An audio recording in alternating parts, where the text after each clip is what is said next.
छत्तीसगढ़ विधानसभा का मानसून सत्र इस बार विधायी कार्यवाही के साथ ही सियासी शक्ति प्रदर्शन का अखाड़ा बनने जा रहा है। एक तरफ तो विपक्ष अविश्वास प्रस्ताव के जरिए सरकार को कटघरे में खड़ा करने की तैयारी में है, तो दूसरी तरफ सरकार अपने 2 साल के कामकाज का रिपोर्ट कार्ड लेकर जवाब देने के लिए तैयार है।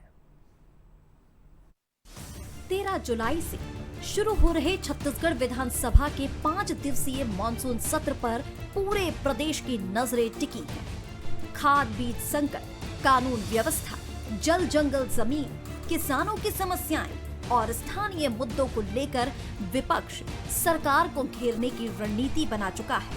लेकिन सबसे ज्यादा चर्चा अविश्वास प्रस्ताव को लेकर है, जिसने सत्र शुरू होने से पहले ही राजनीतिक माहौल गर्म कर दिया है। सत्र से पहले मुख्यमंत्री विष्णुदेव साय ने राज्यपाल और विधानसभा अध्यक्ष से मुलाकात की। वहीं सत्ता पक्ष ने भी अपनी रणनीति को अंतिम रूप देना शुरू कर दिया है। सरकार का दावा है कि विपक्ष के पास मुद्दों का अभाव है और विकास कार्यों के दम पर हर सवाल का जवाब दिया जाएगा।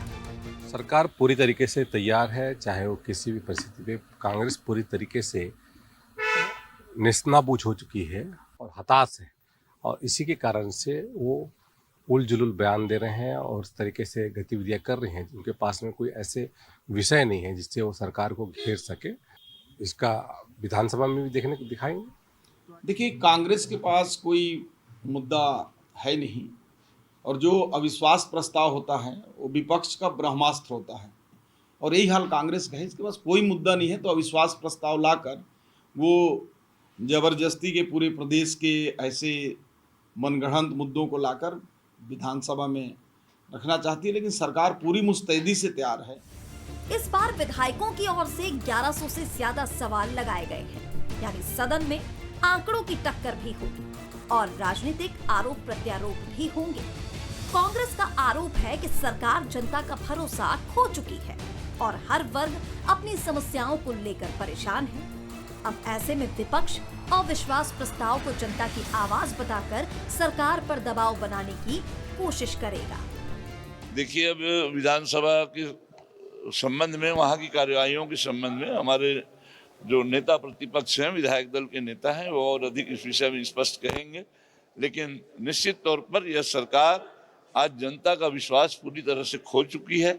किसानों को खाद नहीं मिल रहा है, बिजली नहीं मिल रहा है, किसानों को आज नकली बीज मिल रहे हैं, आज खाद की कालाबाजारी हो रही है। विभिन्न आज जो समस्याएं हैं, हर वर्ग आज परेशान है सरकार से, और निश्चित तौर पर इस सरकार को नैतिक अधिकार नहीं रह गया है। मॉनसून सत्र भले ही 5 दिन का हो, लेकिन इसका राजनीतिक असर काफी दूर तक दिखाई दे सकता है। एक और सरकार भरोसे और उपलब्धियों का दावा कर रही है, तो वहीं दूसरी ओर विपक्ष जवाबदेही और जनहित के सवाल उठा रहा है।